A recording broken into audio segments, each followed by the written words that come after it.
څوارلسم لامل: په کور کښېنه. شرعي خلوت یوازېتوب له تا شر، شراینو، وزګار او بیکاره خلکو او د هغوی له بیګارونو لرې ساتي. که ته شرعي خلوت خپل کړي نو ټول کارونه به دې سم او فکر به دې برابر وي. هیڅ بوج به در باندې نه وي او په آرام سره به دمه ژوند وکړي. ذهن به دې هم کار کولو ته تیار وي.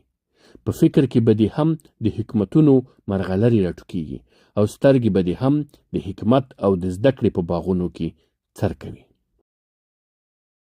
بېشکه چې یوازېتوب له هر ډول بیکارۍ او ناوړه کارونو څخه د خوندیتوب لامل دی او دا د نیکو کارونو لپاره په زړه پورې نسخه ده چې د زړونو ډاکټرانو تجربه کړي او پرې بریالي سوي هم دي او دا یې ګټوره نسخه بللې. په یوازېتوب کې له بېځایه وخت تېرېدلو، د فکر خوندیتوب، له الله تعالی څخه د ویرې تل پاتېوالی او د انابت او د تذکر ډېروالی دی.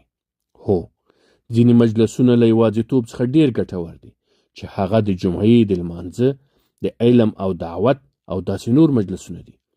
له دې پرته له نورو بېځایه ناستو ولاړو او منډو رامنډو څخه ځان وساته. د دې پر ځای په خپل کور کې کښېنه. له ځان سره د خپلو عملونو په اړه سوچ وکړه. په خپلو ګناهونو وزاړه. د ژبې ساتنه وکړه.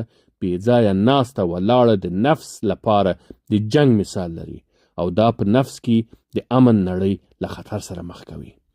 ځکه ستا ناسته ولاړه د بېځایه خلکو سره ده.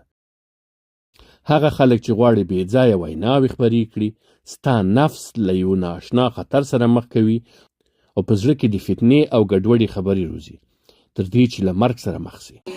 لو خرجوا فيكم ما زادوكم الا خبالا.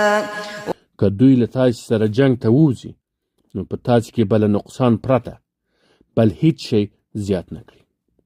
نو زما یوازینۍ هیله دا ده چې په خپل کور کې کښېنه، خپل کار ته پام راواړوه او د نیکۍ کارونو ته مخه کړه. هر کله چې دې دا کار وکړ ستا زړه به راټول سي او له هر ډول غمونو څخه به بېغمه سي. نو خپل وخت له بربادولو وساته، ژبه له غیبت نه وساته، زړه له غم او بدګمانۍ نه او غوږونه له موسیقي نه وساته. چا چې تجربه وکړه پوه به سي چې دا ډېره ارزښتناکه نسخه ده. او چا چې خپل ځان د وهمونو پر سپرلي سپور کړ او له عوامو سره مجلسونو ته یې وخت ورکړ نو ووایه چې پر دې دې سلام وي او بس.